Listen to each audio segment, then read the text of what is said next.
Bonjour à tous, merci pour votre présence Bonjour. à notre événement. Bonjour à tous, on est désolé pour, la petite minute de retard. Voilà, j'espère que vous allez bien, que vous nous entendez bien, que vous voyez bien les slides. Aujourd'hui, l'objectif, c'est d'échanger autour de, la gestion des Mac, dans Intune, en regard, des, actualités, du marché. Et puis, voilà, on a préparé quelques slides, mais n'hésitez pas à poser vos questions et à rebondir, et à réagir aussi par rapport à vos expériences, personnelles, professionnelles et puis, voilà, s'il y a des questions spécifiques auxquelles on peut répondre, ce sera l'occasion. Très rapidement, pour ceux qui ne nous connaissent pas encore, donc nous sommes Synapsys, une, société de conseil, et d'expertise vraiment spécialisée dans, la gestion des infrastructures. On a, plusieurs, verticales en termes d'expertise, dont le Modern Workplace qui aujourd'hui, est le sujet qui nous intéresse, mais pas que. On va adresser d'autres verticales comme le DevOps, le cloud, la cybersécurité, l'IA, la data. Donc du coup, voilà, on est capable d'accompagner, en fait, finalement, nos clients sur des projets relativement larges. 200 consultants experts répartis à Paris, Lille, Lyon, et à Kuala Lumpur. On a un bureau aussi à l'international, 14 ans d'expérience et puis une centaine de clients accompagnés. Donc comme je vous l'expliquais juste avant, on a plusieurs, piliers en fait, d'offres et donc le premier, c'est celui qui nous concerne aujourd'hui, c'est tout ce qui est gestion, enfin, solutions de gestion des points de terminaison, de tout ce qui est endpoint management avec une, forte expertise sur Intune, mais pas que, voilà. Il y a d'autres MDM et d'autres, systèmes d'accompagnement qu'on peut, activer. Et puis voilà, une palette, on va dire, d'expertise relativement large que je vous inviterai à consulter, si effectivement vous souhaitez, aller plus loin dans les échanges. Voilà pour cette, petite et courte introduction. Encore une fois, merci à tous. Je vois des noms, connus, qui Très sont familier. des noms qui nous sont très familiers, donc c'est très appréciable. Jonathan, je te laisse te présenter, puis dérouler, tout simplement, la présentation et voilà, pardon, excusez-moi. Si vous avez des questions, n'hésitez pas à réagir dans le chat, mais avec tous les gens qu'on connaît, j'aurais même pu ouvrir les micros, mais on n'a pas, débloqué, le la fonctionnalité, mais bon, peu importe. Vas-y Jonathan, je t'en prie. Ça marche. Merci Nathalie. Bonjour tout le monde. Du coup, moi c'est Jonathan. Je suis ingénieur moderne WordPress chez Synapsys depuis 2 ans et du coup, j'accompagne des clients dans des projets de transformation, de modernisation de leur gestion de leur endpoint, que ce soit Windows, macOS ou Android, iOS, pour une gestion vers Intune, donc système vers Intune, rien vers Intune. Ces projets de transformation autour de la modernisation de la gestion des endpoints utilisateurs. Du coup, est-ce que je peux switcher les slides? Oui. Du coup, ce qui nous amène aujourd'hui, on va parler un peu de déploiement de MacBook, avec Intune. Du coup, comme, Nathalie l'a dit, si jamais vous avez des questions, n'hésitez pas à les poser dans le chat. Il y a, plein de copains, je vois plein de copains que je connais, si jamais, ils sont plus rapides que moi pour répondre, n'hésitez pas. Ça peut être, une petite aide, assez sympathique. Sinon, j'y répondrai, en live, avec plaisir. Du coup, au sommaire d'aujourd'hui, on va voir un peu comment, intégrer ces MacBooks dans Intune, dans un environnement ASI qui est déjà existant, voir un peu une stratégie d'intégration et de migration. On va faire un zoom sur quelques cas pratiques, par exemple, la gestion des mises à jour, la gestion des privilèges administrateurs, la gestion de la sécurité et ensuite on terminera la présentation par, les dernières nouveautés qui sont parues récemment et aussi, il y a une petite partie sur, la roadmap que Microsoft, a chez eux pour la partie macOS. Ce qui nous a amené à faire ce webinaire, c'est la sortie de ce petit, MacBook Neo. On a observé une tendance chez nos clients, heu, avec la sortie de ce modèle à un coût assez compétitif, un coût assez incroyable qui démarre à environ 700 € pour le modèle de base. C'est un excellent rapport qualité-prix. Je vais pas faire mon commercial, Mac, mais on a observé une tendance assez, forte chez nos clients, qui s'intéressent à ce MacBook, à ce prix-là, qui vient concurrencer le prix des PC qui a fortement augmenté ces derniers mois, avec les crises autour du SSD et de la RAM, certains prix de PC dépassent même le prix de ce MacBook Neo. Et ça a permis d'ouvrir le Mac à des rôles qui n'avaient pas forcément accès avant. On peut parler des rôles back-office, commercial, RH, qui ont des besoins en termes de performance assez standards, donc qui rentrent parfaitement dans les critères du MacBook Neo. Si vous avez des populations qui nécessitent des performances assez élevées, il y a toujours les gammes MacBook Air et MacBook Pro qui sont disponibles pour ça. Mais le MacBook Neo permet d'ouvrir un peu plus l'usage du Mac dans le monde entreprise. Au niveau performance, il n'est pas à rougir de ses concurrents. Au niveau des benchmarks, il est à peu près dans les niveaux du M1 et du M2 et il sera parfaitement fluide pour les usages bureautiques et collaboratifs qui est le plus couramment croisé dans les organisations. Au niveau mobilité, du coup, il est assez léger. Je pense qu'il fait un peu plus d'un kilo et c'est souvent un des critères de choix de PC dans les entreprises ou même des utilisateurs. Du coup, c'est un avantage supplémentaire pour lui. Au niveau macOS, quelques chiffres. Du coup, on constate qu'un poste pro sur 5 aujourd'hui en entreprise est un macOS. Il y a une forte tendance à la croissance et le MacBook Neo va venir augmenter cette croissance au niveau présence de MacBook dans les entreprises. Et les produits Apple gagnent en popularité chez les organisations grâce à plusieurs points. L'intégration et la supportabilité par la plupart des MDM. Donc, il y a Intune qui est dans une pente assez augmentante au niveau fonctionnalité et au niveau adoption aussi. Jamf qui est le pure player du MDM pour la partie Apple. Mais Intune commence à le rattraper petit à petit. On a aussi une forte sécurité avec 5V, qui est l'équivalent BitLocker pour Windows, plateforme SSO qui permet de faire du SSO et un Windows Hello for Business like, du hardening, on verra ça tout à l'heure. Une compatibilité applicative, l'organisation maintenant, on part de l'application web, donc accessible par Chrome, par Edge ou par Safari, du coup. La compatibilité applicative s'améliore de ce côté-là, il n'y a aucun souci. La fiabilité et les performances, donc il y a très peu d'incidents, on remarque très peu d'incidents sur, sur, sur la partie macOS. Au niveau fiabilité matérielle et fiabilité logicielle, et les performances sont là. Et au niveau support, il y a le Apple Care qui existe et qui est assez performant du coup de ce côté-là. Ça remplit tous les critères de choix pour les entreprises. Certaines grosses entreprises ont fait le pari de déployer du MacBook à grande échelle. On pense à Engie, coucou Joanne, et L'Oréal pour coucou Tom, qui déploie du MacBook à grande échelle et qui est assez bien adopté dans leur contexte respectif. Les MacBooks, c'était souvent des grands oubliés de la gestion des postes de travail dans les entreprises. On donnait ça un peu à qui voulait, les directeurs, les marketing, tout ça, sans vraiment les gérer, sans vraiment savoir qui faisait quoi dessus, qui installait quoi dessus, est-ce qu'ils sont à jour, tout ça. C'était souvent comment dire, le shadow IT au niveau matériel de cette partie-là dans les organisations.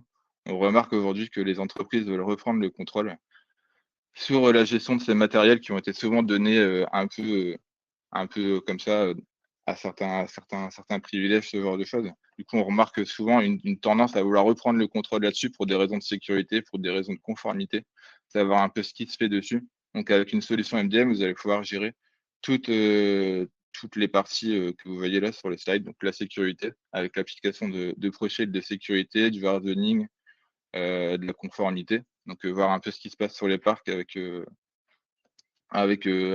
ça. De la maintenance et du support, donc gérer les mises à jour et les logiciels de manière centralisée. Donc, vous allez pouvoir gérer les mises à jour macOS, gérer le déploiement des applications, la mise à jour des applications, tout ça depuis Intune. Et aussi la productivité, donc automatiser des actions support, des actions automatiques pour gagner du temps et faire du déploiement automatisé avec Apple Business. Justement, Apple Business, on va en parler tout de suite. C'est un prérequis indispensable et nécessaire pour commencer un déploiement de macOS, mais aussi de iOS et d'iPadOS dans Intune. Donc Apple Business, c'est un portail chez Apple qui vous permettra de faire de l'enrôlement automatique d'appareils. Donc, dès que l'appareil va s'allumer, il va s'enrôler automatiquement dans votre MDM. Vous allez pouvoir aussi faire du déploiement d'applications du store automatique via ce portail. Donc, vous allez avoir accès à la bibliothèque Apple Store et vous allez pouvoir approuver les applications que vous allez pouvoir déployer depuis Intune.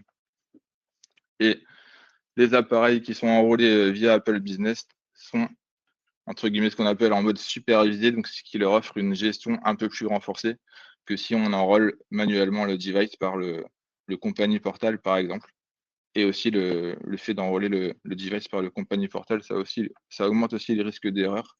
Ça dépend du bon vouloir de l'utilisateur, tandis qu'avec Apple Business Manager, tout est automatisé dès le démarrage du device.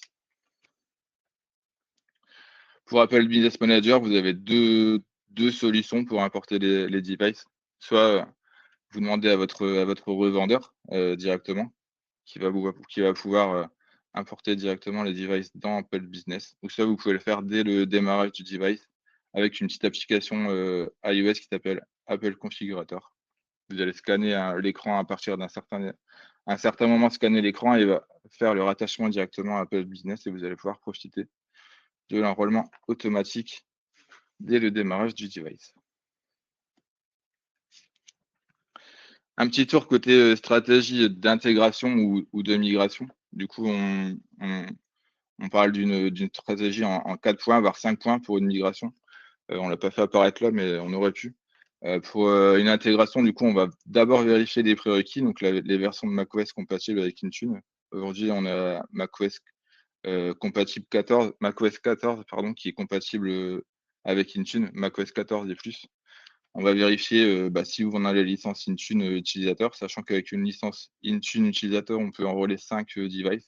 Donc, un utilisateur peut avoir un PC Windows, un Mac, un téléphone couvert sur la même licence. Du coup, vous allez pouvoir un peu rentabiliser les licences Intune et profiter des avantages que ça offre.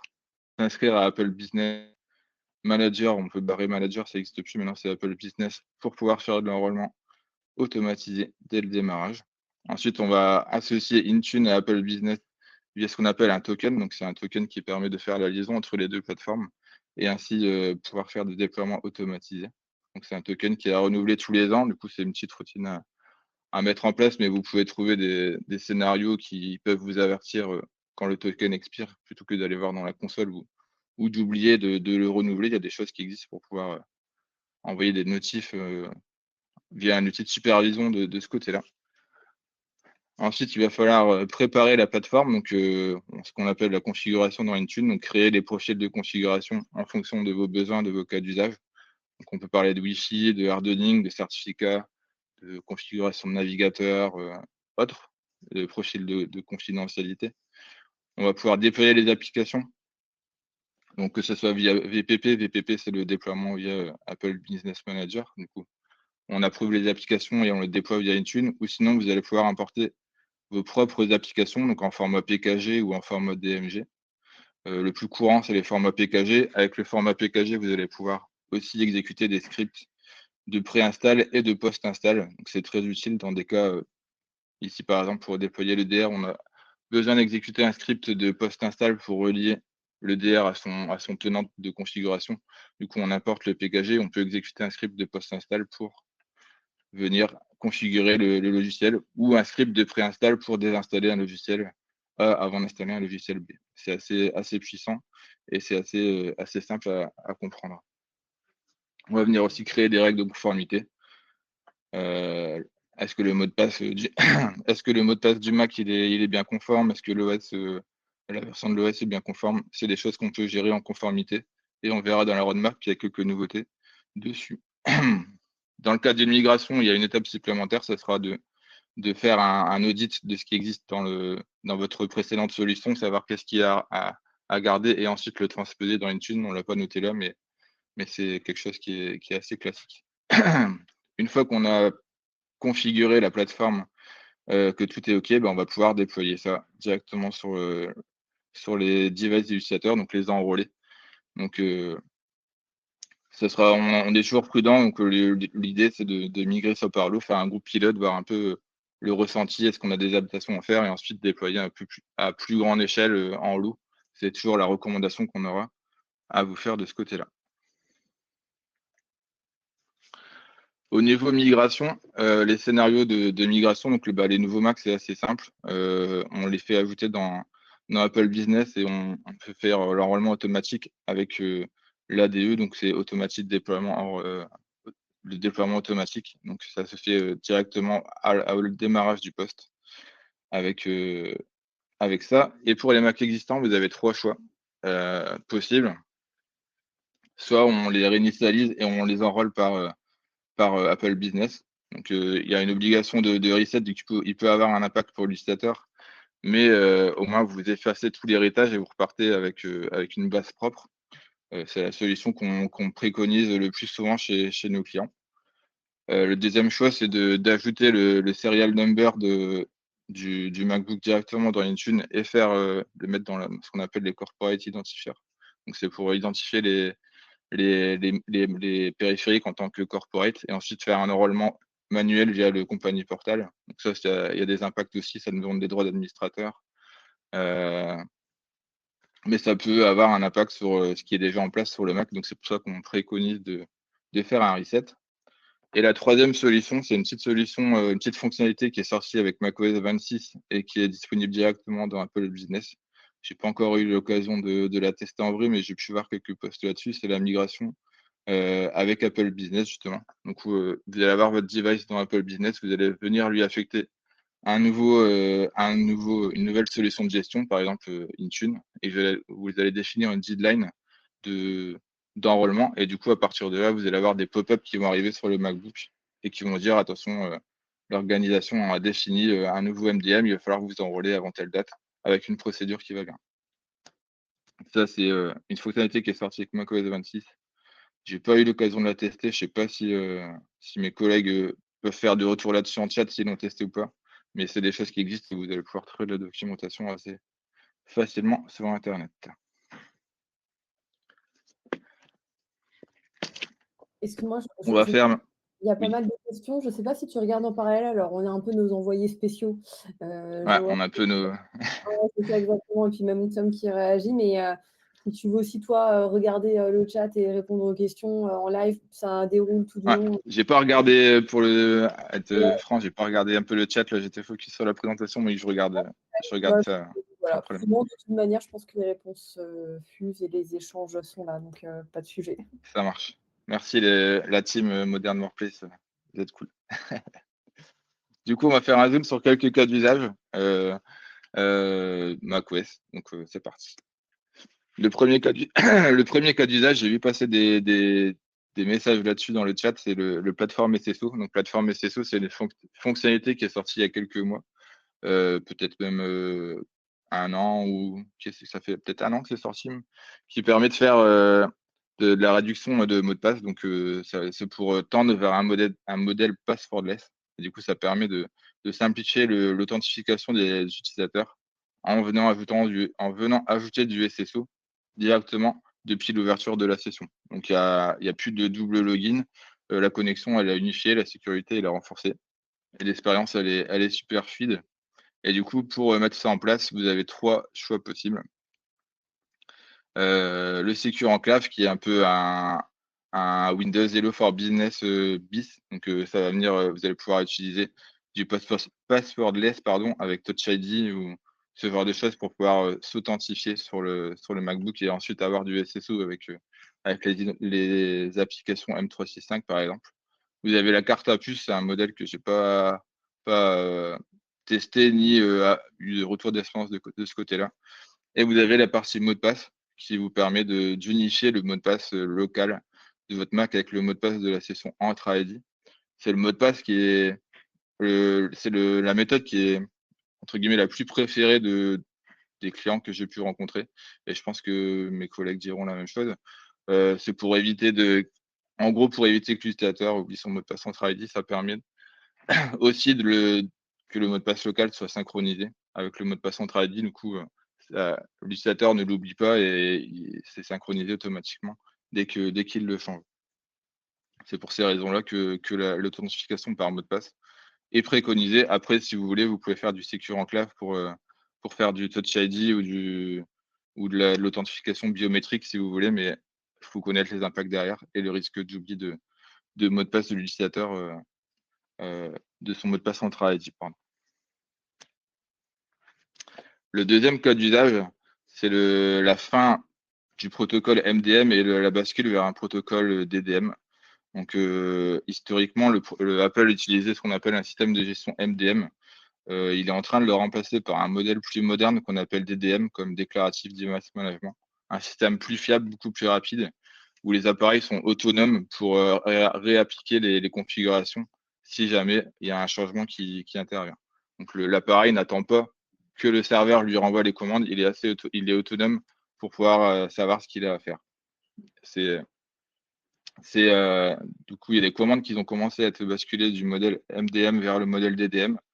La première, ça a été la partie software update. Comme vous pouvez le voir, il y a aujourd'hui beaucoup plus de paramètres qui sont disponibles. Il y a encore quelques mois, il n'y avait que la partie software update. Microsoft et Apple travaillent conjointement pour mettre de plus en plus de paramètres dans la partie déclarative device management. Et aujourd'hui, il y a quelques settings un peu plus intéressants et un peu plus complets qui permettent de compléter cette expérience-là. Toutes les nouvelles fonctionnalités Apple seront désormais basées sur le DDM et du coup le MDM va être progressivement déprécié. D'ailleurs, dans la console Intune, vous pouvez voir dans la partie software update, vous avez entre parenthèses la partie deprecated, ça veut dire que c'est l'ancien modèle MDM. Et maintenant, il faut utiliser la partie DDM. On va le voir juste après comment faire. Pour la gestion des mises à jour macOS via DDM, du coup, vous avez deux modes. Donc, soit le mode latest version, donc ça va installer automatiquement la dernière version de macOS après une période de report définie. Donc, vous allez pouvoir faire une sorte de ring, un peu comme Windows Update. Donc, par exemple, dire telle population, tu vas installer la dernière mise à jour 2 jours après sa sortie ou autre. La partie targeted version, donc c'est le deuxième mode, qui offre un contrôle un peu plus précis sur la version du système d'exploitation installé et le moment à laquelle vous voulez l'installer. Donc, par exemple, si vous voulez vraiment contrôler la version de macOS, vous pouvez partir sur la partie target, dire je veux la build de 26.4.2 s'installe à tel jour sur telle population, mais ça nécessitera de venir mettre à jour le profil quand la version change. Du coup, ça sera selon vos cas d'usage, mais il y a les deux modes qui existent, soit la test, soit targeted.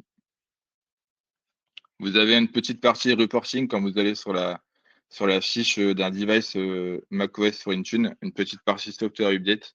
Vous cliquez dessus, c'est la troisième capture d'écran sur la slide qui vous permet d'avoir des détails un peu sur la partie software update, savoir sur quelle version il était, quelle version il va avoir.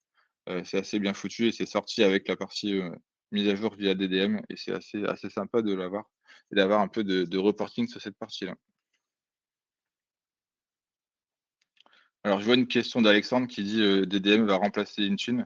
DDM va pas remplacer Intune, c'est un protocole de gestion qui est intégré dans Intune. C'est pas pour remplacer Intune, c'est la façon de pousser des paramètres sur un macOS à partir d'Intune qui change. C'est pas un remplacement d'Intune, c'est une façon de gérer, c'est un protocole de gestion, en gros. On connaît ceux qui font du Mac admin sur Intune. On connaît tous que quand il y a des mises à jour OS sur les Mac OS, les notifications utilisateurs, l'expérience utilisateur est pas folle. On a des petites notifs par-ci par-là en haut à droite, mais qui peuvent vite être oubliées par l'utilisateur. Il y a des assistants qui ont été créés par la communauté. On a la chance d'avoir une communauté assez créative au niveau outils, que ce soit macOS, Intune, Windows, qui nous crée des petits outils open source assez sympas. Du coup, là, je vous en ai mis deux en lumière. Le premier, c'est Nudge. Le deuxième, c'est DDM OS Reminder. Le but est le même. C'est d'inciter les utilisateurs à mettre à jour leur Mac en donnant un peu plus en améliorant l'expérience utilisateur. Donc, ça va venir popper des pop-up comme vous pouvez voir là sur les captures d'écran. Il y a un outil qui est un peu plus pour les configurations anciennes, MDM, ou des contextes qui migrent de MDM vers DDM. Et le dernier, le DDM OS Reminder, c'est spécifiquement fait pour les nouvelles stratégies DDM. Il est intelligent si l'utilisateur est en réunion Teams ou autre, il va pas afficher la notification, et tout ça est ultra configurable avec un profil de configuration. Vous allez pouvoir aller assez loin dans la configuration de ces deux assistants.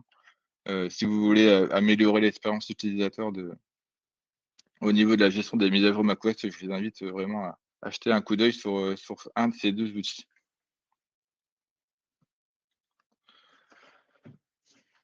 Au niveau de la gestion des droits d'administrateur, du coup, on a deux solutions qui s'offrent à nous, deux voire trois.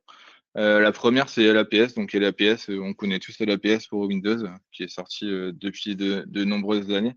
D'abord en mode on-prem et après en mode cloud. Du coup, là, il y a LAPS pour macOS qui est sorti il y a quelques mois, mais qui est réservé pour l'instant qu'aux nouveaux Mac enrôlés avec Apple Business. Quand vous avez des Mac existants, la partie LAPS, on ne peut pas la mettre en place pour l'instant. Je ne sais pas si c'est dans la roadmap de Microsoft de le mettre un jour. J'espère. Pour l'instant, c'est réservé qu'aux nouveaux Mac qu'on enrôle. Et du coup, ça permet, comme Windows, de créer un compte administrateur local avec un mot de passe aléatoire, stocké et chiffré dans Intune et renouvelé automatiquement. Donc, on peut définir une période de 1 à 180 jours pour le renouvellement automatique. Et le mot de passe fait 15 caractères. Ça, c'est pas modifiable du coup, mais c'est déjà assez suffisant, et du coup, ça permet d'avoir un compte administrateur local pour faire de l'administration.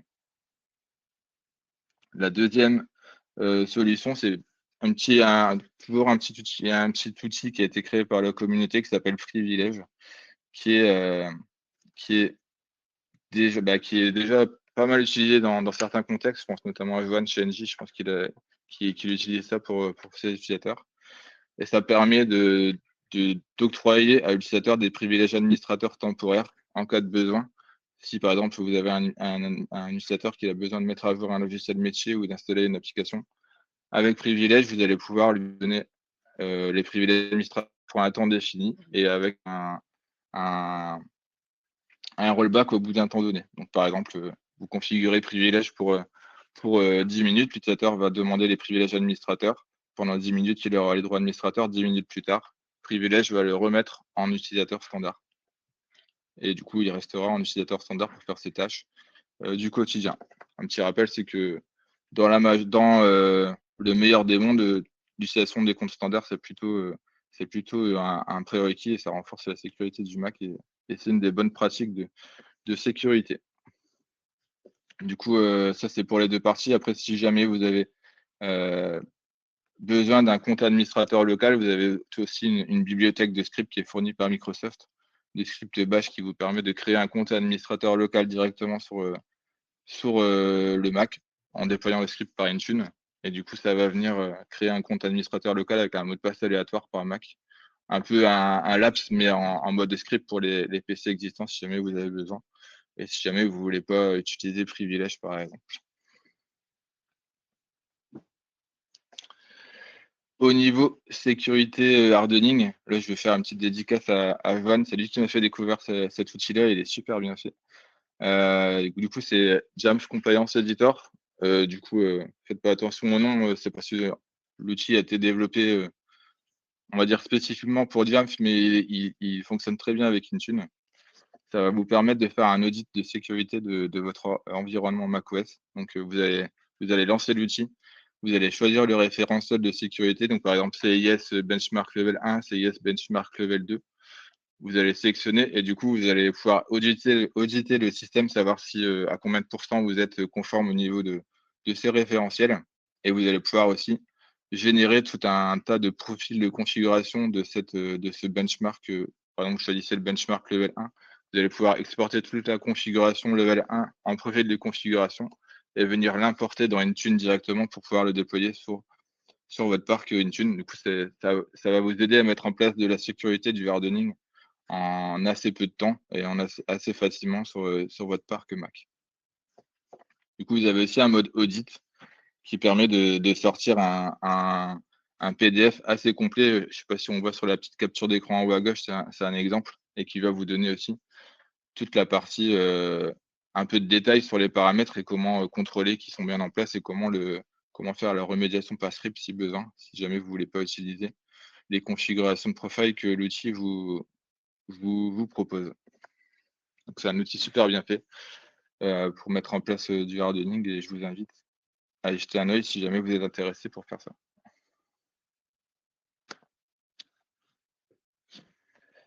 Les dernières nouveautés et roadmap. Du coup, depuis il me semble, c'est le 14 avril dernier, Apple a sorti sa nouvelle plateforme qui s'appelle Apple Business. Donc avant, ça s'appelait Apple Business Manager. Je fais encore un peu d'erreur sur la prononciation, un peu comme Entra ID avec Azure AD. On a toujours un peu de mal à oublier les anciennes références. Du coup, là, Apple Business Manager devient Apple Business depuis le 14 avril. Et du coup, maintenant, c'est vraiment une plateforme tout en un qui est dédiée aux entreprises de toutes parts. Du coup, vous avez toujours la gestion automatique, l'enrôlement automatique des appareils, mais là, vous avez en plus un petit MDM intégré qui permet de faire pour des petites entreprises avec pas beaucoup de salariés, faire une petite gestion de, de macOS, donc avec vraiment des paramètres de base, de la mise à jour, du 5 volts, ce genre de choses. Mais c'est vraiment du paramètre de base. Si jamais vous voulez vraiment aller plus loin, il faut se tourner vers des solutions comme Intune. Ça répondra pas forcément à vos besoins, mais ça peut être utile pour des petites structures qui veulent démarrer dans la partie macOS. Vous avez aussi toute la partie outils collaboratifs où vous allez pouvoir donner accès à des outils de messagerie, de ce genre de choses assez facilement. Si là aussi, c'est pareil, c'est pour les cas d'usage nouvelles sociétés qui veulent pas se prendre la tête, ce genre de choses. Ça peut être utile. Il y a aussi la partie Apple ID Manager qui est aussi un peu plus améliorée où on peut provisionner des comptes Apple ID gérés directement via Entra ID, via Scheme, ce genre de choses. Ça a été aussi amélioré de ce côté-là. Et puis après, il y a la partie gestion centralisée de la marque. Ça nous concerne pas, c'est plus pour le marketing, mais c'est pour faire apparaître l'entreprise dans Apple Plan, ce genre de choses. Mais c'est loin de nos préoccupations. Nous, c'est plus la gestion des devices qui nous intéresse de ce côté-là. Du coup, la question de Ben, je sais pas si c'est gratuit sans licence. Je sais pas de quoi il parle, Ben. C'est l'outil de compliance aussi, c'est Apple Business. Mais en tout cas, les deux sont gratuits. Apple Business, du coup, c'est gratuit. Il faut faire créer un compte. Ça va vous demander des informations un peu fiscales sur l'entreprise, un numéro DUNS, où je pense que maintenant, c'est plus forcément obligatoire. Je pense que c'est le numéro SIRET, le numéro SIRET suffit, ça a confirmé, mais je pense que c'est un peu plus simplifié. Avant, il fallait un numéro DUNS et c'était un peu la galère pour le trouver. Je pense que ça a été un peu changé de ce côté-là. Il faut toujours un DNS, ok, Henri, j'avais pas vu. Du coup, le DUNS, c'est un peu galère à trouver ici chez mon client ici. On a mis quelques semaines à le retrouver, mais après, ça dépend des organisations et comment c'est fait. Mais c'est le numéro DNS, c'est un espèce d'identifiant, un identifiant qui permet d'identifier l'entreprise, on va dire.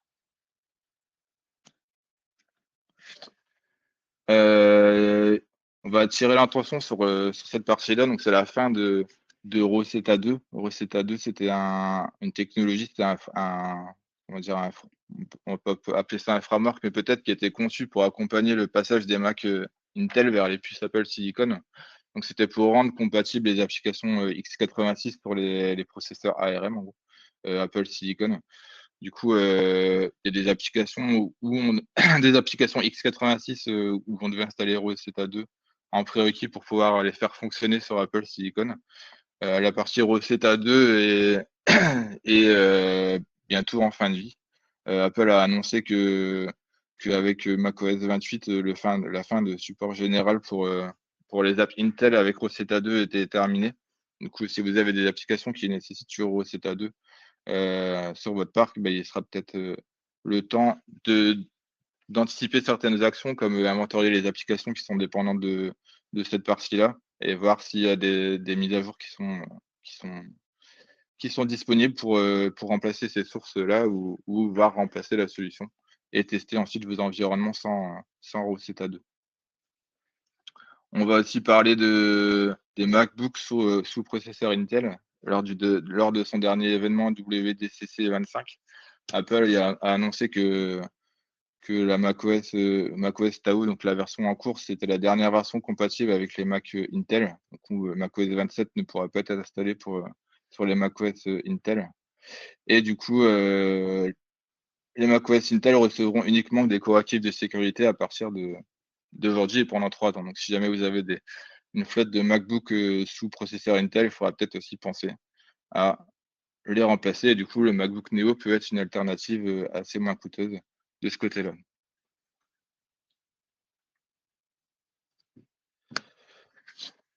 Une petite fonctionnalité qui est sortie ce mois-ci, qui s'appelle le Recovery Lock Management. Donc, ça vous aidera à protéger les appareils macOS contre toute réinstallation ou effacement non autorisé. Donc, sans ça, l'utilisateur peut démarrer en mode recovery et lancer un effacement de son Mac. Recovery Lock, ça va venir vous verrouiller cette partie-là. Donc, il va falloir un mot de passe pour entrer dans la partie recovery du Mac. Un mot de passe que vous pouvez retrouver dans la partie Intune, où vous retrouvez le mot de passe LAPS, la clé FileVault, ce genre de choses. Vous allez avoir une petite catégorie Recovery Lock Password, où vous allez retrouver le mot de passe de recovery. Et du coup, quand vous allez vouloir rentrer en recovery sur le Mac, il va vous demander ce mot de passe-là. C'est une fonctionnalité qui est sortie ce mois-ci. Ça peut, si jamais vous la testez, elle peut sortir en non applicable. C'est parce que l'application du setting n'a pas été encore appliquée sur 100% des tenantes. C'est prévu pour fin avril. Moi, mon cas, personnellement, ici chez mon client, la stratégie sera en non applicable parce que le tenant n'est pas encore configuré pour gérer cette partie-là. J'ai eu un retour de Tom qui est présent ici si jamais vous avez besoin d'accélérer la prise en compte de ce côté-là, il suffit juste de faire un petit ticket chez Microsoft et ils vous activeront le paramètre dans le tenant assez rapidement.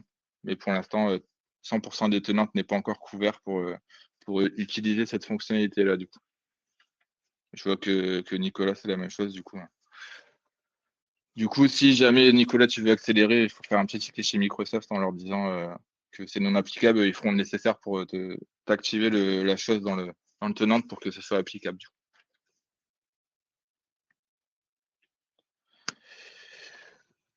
On va parler un petit starter kit open source que Microsoft a mis en place il n'y a pas très très longtemps, qui s'appelle Intune My Mac. Donc c'est un starter kit qui permet de déployer en quelques minutes un POC macOS complet qui vous permet de tester un déploiement de macOS et mettre en place des configurations avec différentes typologies, des configurations de sécurité, d'identité, d'attributs.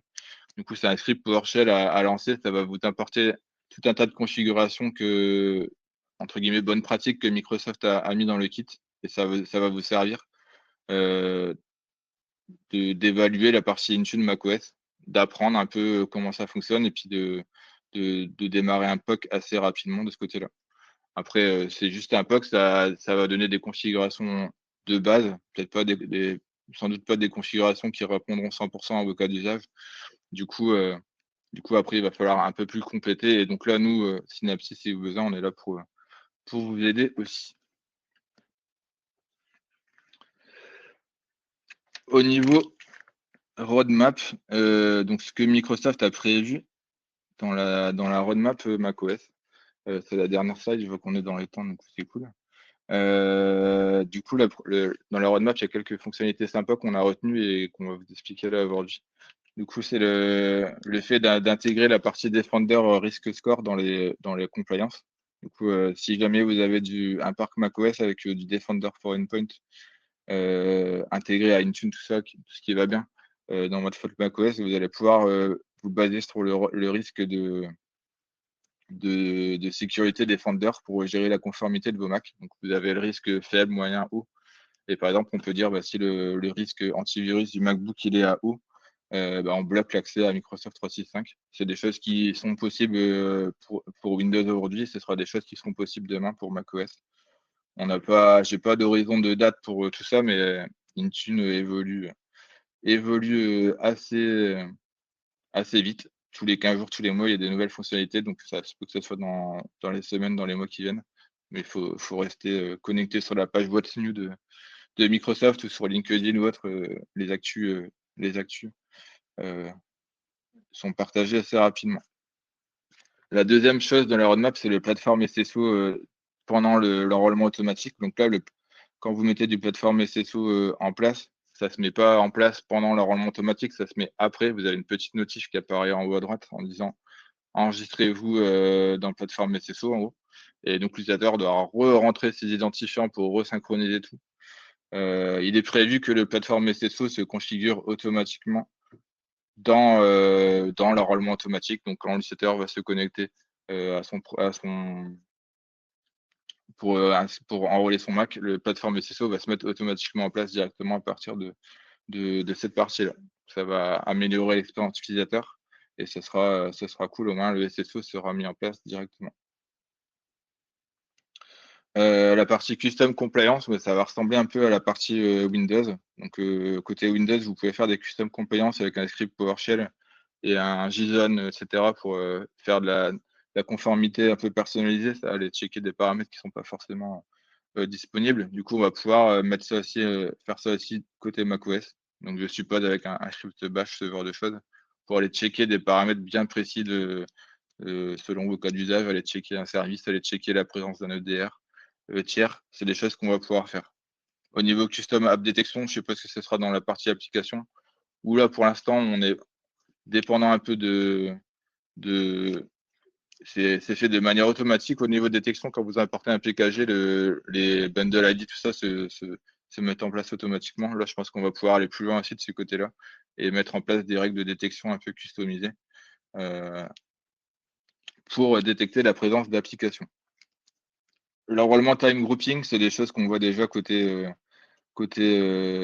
mobile, côté iOS, Android. Donc, c'est le fait que le MacBook va venir peupler un groupe entre ID dès son enrôlement. Et ensuite, vous allez pouvoir venir appliquer des configurations, des applications, des scripts directement sur ce groupe-là. Donc, en fait, dès que le MacBook va s'enrôler, le groupe va être peuplé automatiquement avec l'entrée device du MacBook automatiquement. C'est des choses qui existent déjà. C'est des choses qui existent déjà côté mobile, qui sont utilisées par certains clients et du coup, ça arrivera côté macOS.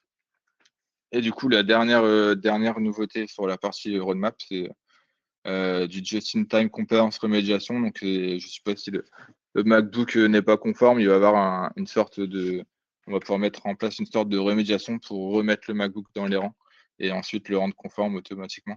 Donc ça, c'est des petites nouveautés qui vont arriver dans les prochains mois. Il faut rester vigilant. Comme j'ai dit, il faut rester vigilant sur les What's New Microsoft. Sur LinkedIn, il y a beaucoup d'actu qui passent. Donc, restez vigilant et c'est des choses sympas. Et Intune évolue beaucoup aussi sur la partie macOS. Donc, il y a des choses sympas qui devraient arriver aussi et qui ne sont pas forcément éditées ici.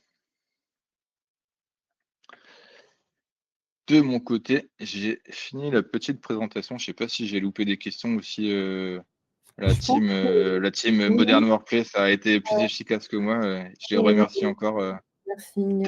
d'être venu m'écouter. C'était super cool de votre soutien et d'avoir pris le soutien pour les questions. C'est cool aussi.